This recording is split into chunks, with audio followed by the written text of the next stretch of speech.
শ্রাবণ মাস মানেই তো ভগবান শিবের আরাধনার মাস। কেনই বা 12টা মাসের মধ্যে শ্রাবণ মাসকে ভোলে বাবার মাস বলা হয়?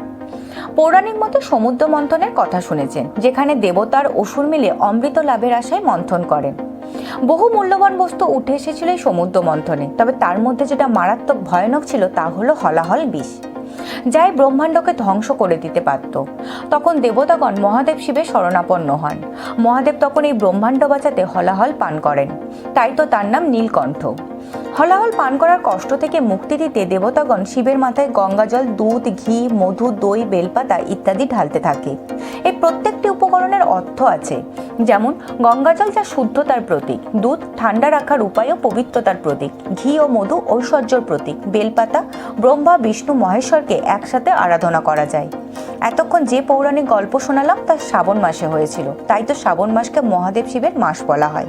অজানা তথ্য পেতে স্ট্যাগারিং ফ্যাক্ট চ্যানেলকে সাবস্ক্রাইব করে নিন।